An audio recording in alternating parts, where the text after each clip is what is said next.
Steve Jobs, the Home Buying Skills Channel. On today's show, we're going to talk about, is now the worst time to buy or is it the best? You ready to get started? Let's get to business.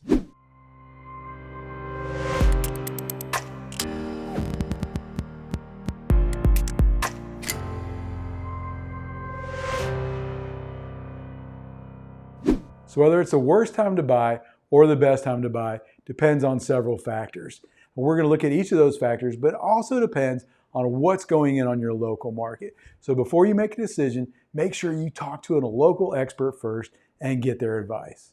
And if you need a local expert, I can help you with that. Just check out the comment section below. First factor we want to look at is the time of year. So in order to answer that question, we've got to consider the time of year because the season changes buyer activity and market activity in Nashville and in places across the country. In many areas across the United States, winter is the slow time of year and summer is the fast time of year. And spring and fall are transitions which take us from the busy season to the slow season and back. Now, Nashville is a perfect example of this type of market. So the sales volume in December is about 60% of the sales volume in the peak months of June. And because of this large swing in demand, you often see a small swing in prices as we move through the year. So because there's fewer buyers out there in the winter, buyers have more leverage in the wintertime than they do in the summer. Because the summertime, they have more competition from other people out there looking at homes. So buyers have the most leverage in the winter, sellers have the most leverage in the summer. But don't let the time of the year change your mind about selling or buying your home if that's what you really need to do. If you're worried about will it sell or not, a great agent can help you make that happen.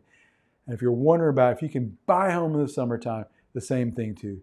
I wouldn't let the time of year stop me from taking action on what I really needed to do. But if you have time to plan accordingly.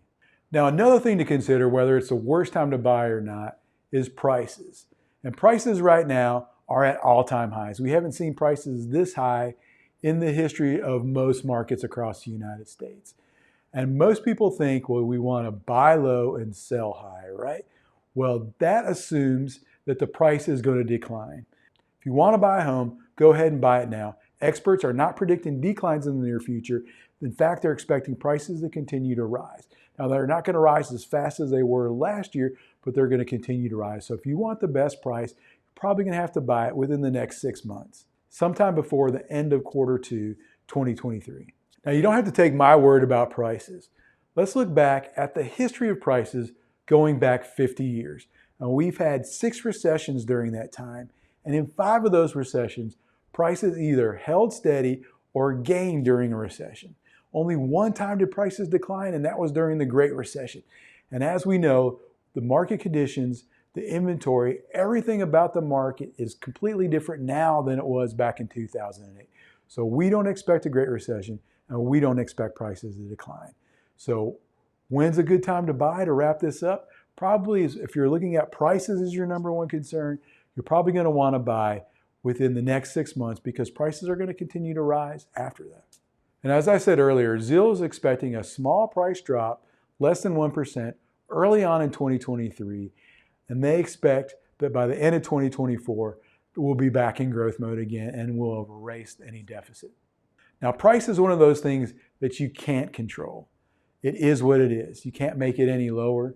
You can't reduce it in the near future. Whatever price you paid at closing is the price you paid. So since you can't control it, your best option is to buy it when you can buy it at the best price. And for me, and what I think and what most experts think, that's probably today or in the next 6 months.